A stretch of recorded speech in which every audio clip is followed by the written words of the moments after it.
probably heard this question many times, but Mm, what would you say to people who are in early stages of dating?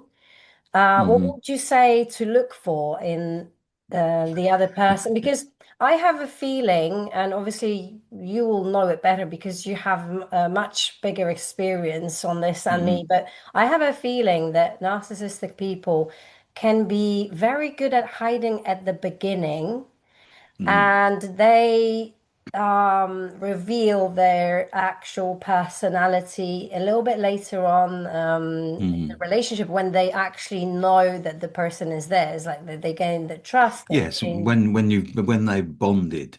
Yeah. So, what would you say to, what advice would you give to people who are dating? What to look for? Yeah, I know there is a lot, but I'm sure you also have like. It's difficult, isn't it? Because you're in the euphoria of a new relationship, and it is a euphoria. I suppose the rule of thumb is if it feels too good to be true, then it probably is. But we wave at red flags as we go past them when we're in a new relationship because it's all so wonderful. And of course, a behavioral narcissist or even NPD are very skilled at that presentation. We look at the way they create their personality, and it's very socially oriented because they have very little internal structure. Um, and this is why they can be so cruel because they don't understand the cruelty, um, only in terms of manipulation and power. So it's difficult. It's difficult to say to somebody, look, if it's too good to be true, then, it probably is. All relationships, to be blunt, probably start with a one night stand. But then after that, you have to look at what's happening. What happens with the narcissist is that it's a mask. It's a mask that they mirror your desires, your requirements in a partner. And that's why it looks so euphoric. They're very attentive. They will be, another thing to look out for is they will be in a hurry to move on, to plan their life to you. You will be their soulmate within 3 weeks, or it's you're being pushed, and you might feel slightly uncomfortable that it's developing too quickly. That's another red flag. The problem with narcissism is when they think, as they create this mask of lovability, it becomes heavier the more they hang on it. And eventually they will let it down when they think you are bonded to them. And seriously, if you're flooded with presents, and sorry if you can hear barking, that's the dog outside. Um, if you're flooded with presents and you're being attended to your every need and you're being wined and dined, it's difficult to see that it could be a problem, isn't it? That's how they operate. Um, if it seems too good to be true, it probably is. But we've all been there, haven't we? Waving at the red flags as we rush past them, um, and regretted it later. It's difficult. There is no simple answer to it. The other alternative is you engage with nobody. So the minute you engage with one person, that person could be the narcissist. That help? Probably made it worse, Yes, haven't thank you. No, that was I? actually that was actually really good because you gave some good examples. Yeah, I think that exactly what you said. I think it's really hard to okay, maybe not always. Sometimes you speak to someone and you're like, right, okay, you've had the red Yeah, flags like yeah, waving in front of your face and you just ignored to see it. But yeah. sometimes I do understand how in my case it's mostly girls, but ladies, sometimes I do understand why they haven't seen it, to be honest. I Yeah, can really relate. I can be like, yeah, okay, I can see why you haven't seen it right mm, away, which sometimes is super obvious and sometimes it's not that obvious. mm. I have a It's question, Ray. where's that coming from? Mika. Oh, hi, Mika.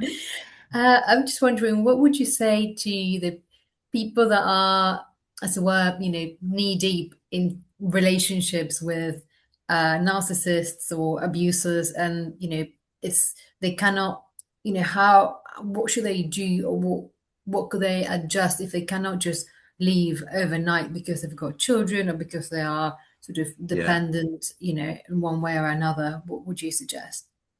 Well, about 50% of all the people I've ever worked with have stayed in the relationship. Um, that's if they had the choice. If they're not, so excuse me, getting comfy. If they've not been discarded. If they've been discarded, there is a care that you need, especially if there's children involved, to be mindful. And it's usually the mother that gets left with the kids, or child or children. And what happens with that is that you have to be mindful that the ex doesn't want the children, but doesn't want you to be happy. I think one of the traits of behavioral narcissism and NPD for that matter is is what I call black and white thinking, what we know as black and white thinking. We know that in ADHD and borderline personality disorder. And while you are on their side, you are the best thing. Now, they may manipulate you to become in the image that they want you to be, but once you cross that line, once there is a separation, you become the black side of the black and white thinking. And you can't do anything wrong. And what they are out to do is damage you. And this is something that goes on for an awfully long time until they lose interest. When there is a child, as a mother, they feel obliged, shamed, guilty in providing some form of access. If there's, if it's countries apart, then that's not possible. And it may not even be desired, but that is often the hook that stays in the victim and stays in the survivor of the narcissistic relationship. And that will go until the child, sorry, that will run until the child tells the offender, the abuser, they don't want to see them. And that can be, 12, 13, 14 years down the line. It can be, when they leave for university. It can be all sorts of different issues, the time frames. It's very rare, particularly for boy children, to say that to their dads. There seems to be an extra link. When it's a girl child, going into Freud here, but more connected to the mother than the father. And what will happen if that happens too quickly, the mother will be accused of grooming them to push the father away. So it's a very difficult circumstance. What I'm always looking for, hoping for, is the abuser to find the next victim. Because once they do that, they will drop their current victim and the child like a hot brick. They won't care. They will become the crazy ex and be talked about, but who cares? That's a bonus. Um, so I don't. It's a difficult one. Where there are children, it becomes even more difficult. Particularly when the abuser, even though they've gone, declares that they want the child. That's really difficult. Mm. And that, if you can stay Yeah, countries apart, then do so. yeah. And I Um, have a follow-up question, if you don't mind. yeah, of course. Have you, in your experience, ever seen, men with narcissistic traits, to actually be good fathers? No. No. Well, I'm saying no. No, I haven't. Not with narcissistic traits. They won't co-parent, they will counter-parent. So what Mm. I usually advise the mothers when there are children involved and there's a separation is make the assumption that you are the single parent. Don't take any advice or information or instruction from the ex. Do what you think is right for your child. You're the groom. No, the groom. What's the right word for the to bringing up a child? I can't think of it. But it's the mother that is in charge. So I've said that on more than one occasion to several of my clients that you must assume that they are gone and you must Mm. make the decisions for your child, or even down to schooling or whatever it might be. You do it because they will only counter it. Mm. Because what they're doing, I use the phrase, they like to throw little hand grenades and into the foxhole that you're hiding in with your child. And what happens is, because of the explosion, you run out and they pick you off. Mm. So, looking at that, you don't respond to it. You must keep it, it must be single parent. That's the way to think about it. Does that That's help? great. Thank you. Yeah, that's Okay. brilliant. Thank you. You're welcome. Uh, anybody else? What's next? We've had another message come through on Facebook saying that she couldn't make it, but she had a question, and she'd been married to the man for 20 years and suddenly been discarded. Uh, Hmm. her saying she's confused, um, and she's split. She knows he's toxic and bad for her, but she also wants him back and was asking for advice on how to cope with these feelings. This is probably the hardest question in separation, when whether you're discarded or whether you decide to walk from that sort of relationship, of an abused relationship. Well, a lot of my colleagues and some of you are sitting here call it trauma bonding. I don't like the word trauma particularly because it isn't always trauma, it's just bad. Um, but it is bonded. You are bonded to them, and it's like being addicted to chocolate. You know you're going to get fat if you eat it, but you can't stop yourself. I'm one of those, by the way. Um, so it's a really difficult, it's a really difficult bond to break. The easiest route for breaking that bond is, firstly, if they decide to disappear. One of my clients is praying for a house to fall on, like the Wicked Witch of the West. It's not going to happen. Yeah, and well, unlikely, put it that way. Um, the other way of doing it is cold turkey. My colleagues, you sitting here, of my colleagues would say no contact. No contact's really difficult, but I think it's cold turkey. It's more like relieving yourself of an addiction, which is really what it is.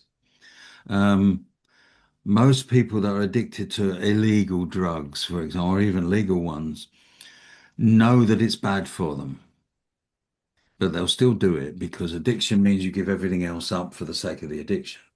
And that's the same with bonding. But what you're doing is what you want to do the rest of it to give up the bonding. So, like an addiction, if you can encourage them out into the world around them, the addiction loses some of its threat. And it's is the same in that. No contact is a great way of doing it. It doesn't work consistently or in a linear way. I always had a saying, an old American saying from the Pilgrim Fathers. We don't know, it's an anon saying that I use consistently. Some of you may have already heard it if you've spoken to me before, and that is never wrestle with a pig. You'll get dirty and the pig will love it. And I always remind my clients of that phrase, don't get in the pigsty. If you contact them, you're jumping into the pigsty with no wellies on. And they're gonna love wrestling with you because they're in their environment. So, and sometimes a client will turn up in a session and say, "Oh, Ray, I got in the pigsty," and I go, "Okay, come on, talk to me." And it's important when we are working with clients to not to make it worse, to encourage them. Progress in anything in life is never linear. It's up and down. But when you come so far and look back down the graph, you'll see the progress. But like I say, it's a jagged edge and it's not a linear line. It's difficult to do that. Adjunct to that, but lots of people like the idea of revenge. That just keeps you in the pigsty. The best revenge is your success. Make something of yourself. Move your child away, move along, create a new life for you and the children, and they're gone, aren't they? They're insignificant. Does that help? Yeah, Yes. that's great. Oh, that yes. Sorry, that was an internet one. I have another slightly, Yes. Okay. different sort of question. Okay. Imagine you have someone who's, it's a survivor of, narcissistic Hmm. abuse. Then they meet like someone after a long time of, not really like establishing Hmm. new relationships. Hmm. And say the new person has sort of like glimpses of, that personality, you know, from, Yeah. the early days of the abuser. What would you do? Would you, because, would you say, at which point do they have to run away or stay to see whether it's truly that way? Does that make Okay. sense?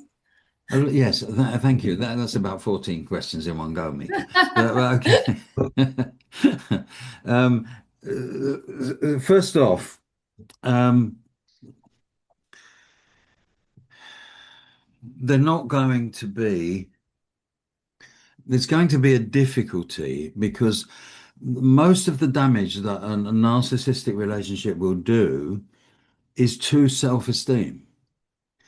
It can be so damaging that the person, we could say, almost loses themselves in that. But so because it's self-esteem, my view is that it's always good to have a period of time for the survivor to look after themselves and not think about outside issues. Lots of my clients in the past have said to me, "I'm never dating again." And I always say, "Yes, you will, when you're ready."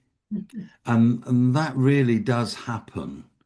But I do encourage clients to spend a period of time looking after themselves, building their own self-esteem, building their resilience, and doing that. And that sounds complicated, but it isn't. Pamper yourself. Give yourself the compassion that you give other people because we don't do that for ourselves. So do that and make it worthwhile. Build your self-esteem. If you are comfortable in who you are, they will come if you build it right. And you will have the opportunity to date some better people. So spend some time by yourself. Spend some time, and it doesn't matter how confident you might be. I have, some among my because I'm not that I'm quite expensive. People you know that. What I tends to happen is I might get, and it might be a lady who is a captain of industry. Um, they may even have honours from the king or the old queen, like MBEs and OBEs and those sorts of things. What they tend to do is they will be the captain of an industry, but they will go home and become a doormat. And part of that reason is intimate relationships get under our guard. so that we don't defend ourselves when we should. And I'm not saying it should be like we would do in business, but should be like we protect our self-esteem. So if you went into a shop, Mika, you may have already heard me tell you this story before. If you went into a shop as a captain of industry of some kind, a successful person, and the person behind you was rude, you would tell them that they were being rude and never shop in there again. But then you would go straight home and become the doormat to the abusive partner. Now, you know how to defend yourself. You know you have self-esteem, but not at home. And one thing we must guard against, particularly those of you among you that are therapists, guard against the idea that self-esteem is one big lump. It isn't. It is dependent on the audience and the clothes you're wearing. That sounds really stupid, but if you think I'm daft, then read a book by, oh God, it's called The Presentation of Self in Everyday Life. And it comes back, it may even be the 1960s. But it's absolutely brilliant. And it tells us that those pieces of self-esteem stick together. But you can have as much self-esteem as is required if you go into a shop to buy something. But when you get home, you have none at all. And it's very important. So really, for me, the bottom line of working in this area, this field of work, is self-esteem. And if you can make that person stronger because they come to you with weakness, if you can make them stronger, that's the job of therapy. Make sense? Yeah, I that's hope. fantastic. Thank you. You will. Thank you. And what else we got? We've got about 20 minutes yet. Followers. So the next one was in regards to flying monkeys, and they're asking how does she deal with them? She's dealing with the hurt from the separation of the relationship, and now she's Yeah. all of their people.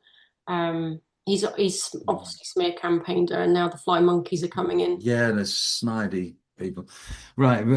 Flying monkeys comes from the Wicked Witch of the West in The Wizard of Oz, who had monkeys that flew, that did her bidding, nastiness.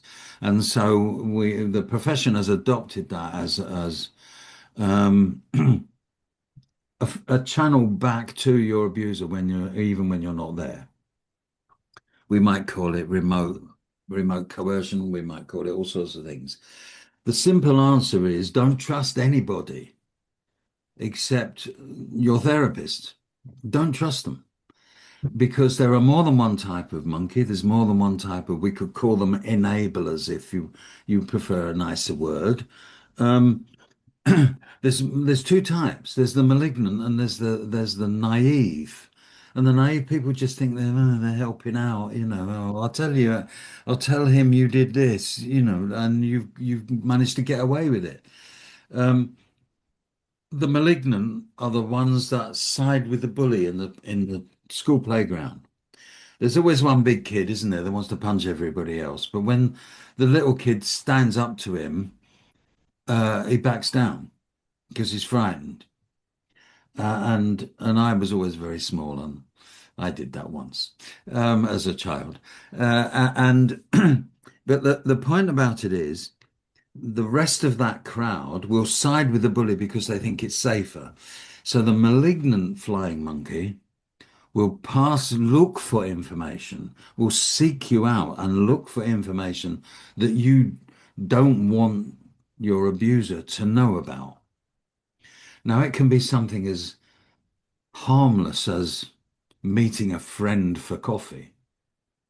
But a malignant abuser will read more into that because they want to side with the bully and they have this sort of maliciousness, that's not easy to say, the maliciousness about them that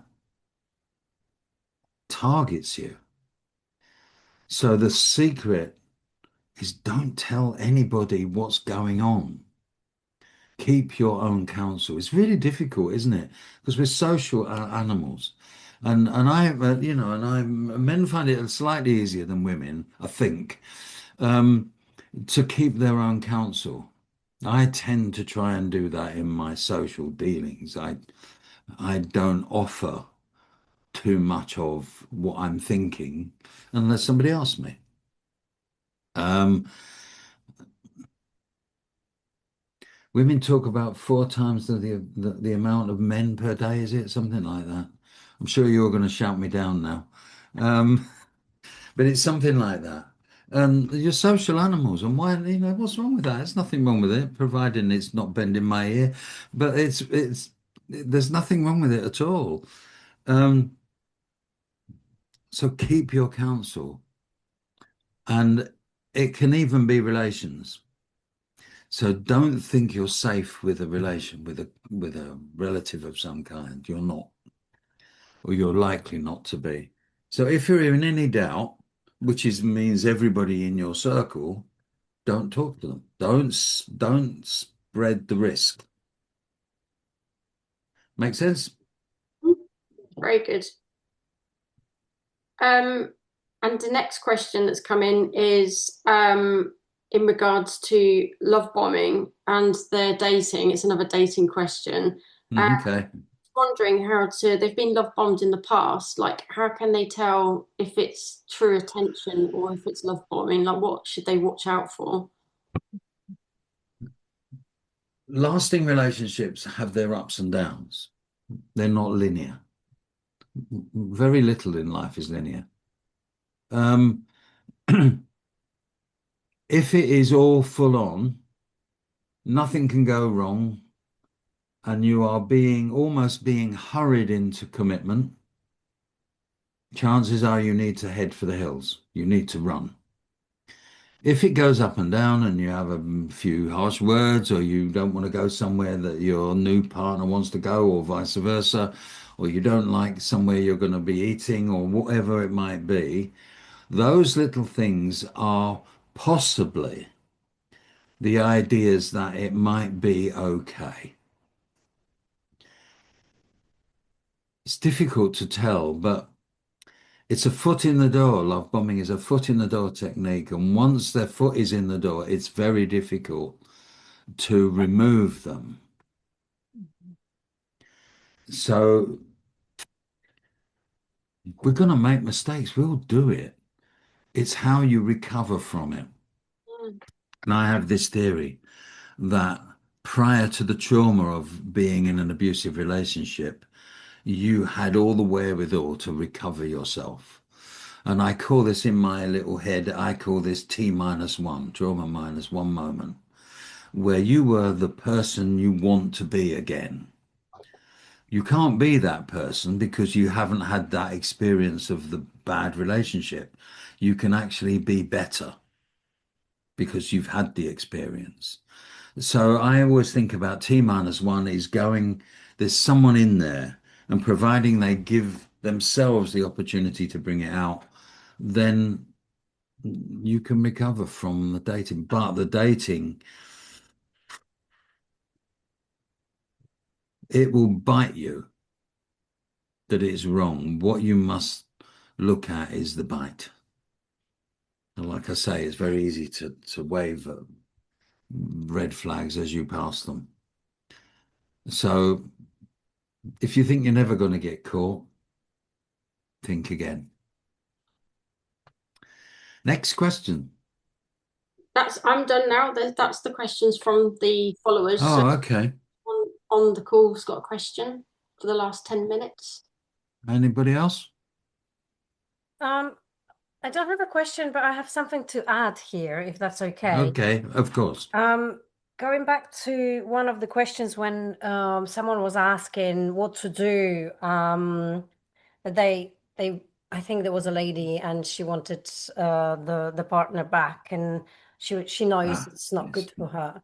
Mm, I think when it comes to any abuse, narcissistic abuse or any trauma that we go through, I think it's really important to remember that our nervous system is dysregulated, highly dysregulated after yes. being in an abusive relationship.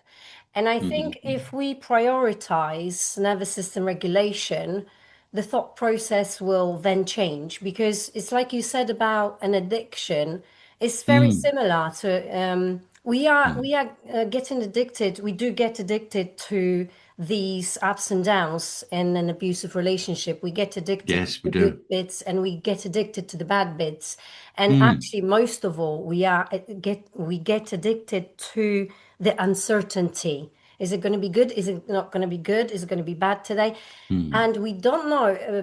People who have gone through such relationships, or even when they were brought up this way, when it was uncertain at home, when there was no safety at home, when they get mm, alone, and when they are with themselves in a quiet environment, they feel uncomfortable because mm, their nervous system is dysregulated and because they need the dopamine of what's going to happen next, this mm, uncertainty. So I mm, think if we can guide these people to start regulating their nervous system instead of trying to persuade them to think differently, and like you said, spend some time with yourself, look after yourself. But how do we mm, do that? Prioritize. If we can guide them to prioritize their nervous system, mm, once the nervous system starts getting regulated in our body, our mm. thought process changes, and it's like Yes. magic. Because uh, from standing in right now, like, let's say I'm Mm, dysregulated, I really miss this mm, partner, I know he's not good mm, for me. I cannot imagine in my head thinking differently. I can't imagine thinking now, no, I'm more important, I'm going to look after myself, and I'm going to forget mm, about him. That's really hard. But once you start mm. actually working on your nervous system, the thought process changes almost like magically, but obviously it's all And how it's done. I don't disagree with you at all. The way I would view that is that we are both at the bottom of the hill, asking our client to climb the hill, but there are different paths, and the paths do cross. Who's to say that the way you're talking, Ola, is this dysregulation? Who's to say that that's not the opposite end of the tunnel where I'm saying pamper yourself and be compassionate to yourself? They meet in the middle when the client learns how to look after themselves better. So Yeah, yes, totally. No, totally. That's what I we said. have That different paths. Some of what you were saying, I was allaying that in my head to Freudian theory, because I've had in the past rape victims go back for more because they'd enjoyed it, because that's what they told me. And you would wonder why someone would subject themselves to continuous or repeated abuse. But Freud would argue very similar, that it's a dysregulation in your unconscious, he would call it. And you actually enjoy the bad because not only do you enjoy the bad and the ups and downs of that, but there's good at the end. And this is what happens to a lot of abuse victims, where they will suffer through whatever coercive behavior or physical abuse or sexual abuse there may be, knowing that somewhere along the line that there will be a downtime when it will be okay. And that's what they stay for. That's the bond. And how we get them past that, there are several methods, and there's nothing wrong with the way you thinking about. Um, it's just that I do it in a different way. I understand, but don't we get to the same point in the end? Oh yeah, no, totally. And Mm. I think it's Yeah, really important to do it all, to absolutely. Yeah, I agree experience with you. many different ways of therapy. Um, yeah, I think it's important also to explore, what It's works for you, and I agree yeah. with you. No, absolutely. Um, how are we getting on? Oh, oh God, I haven't eaten anything or had a drink yet. Is there any other questions? Anything else anybody wants to say before we call this a night?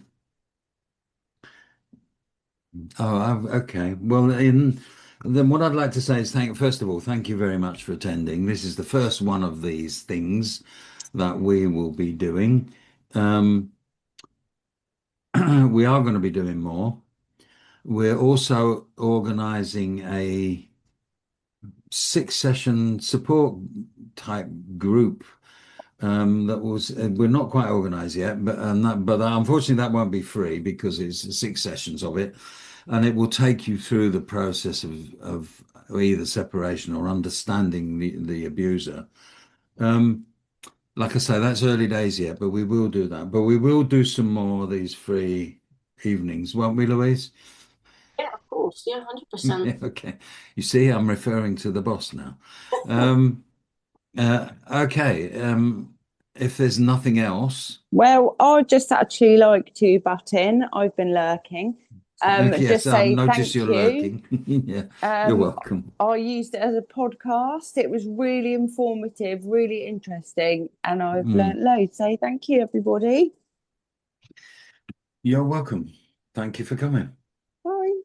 Bye bye. Thank you.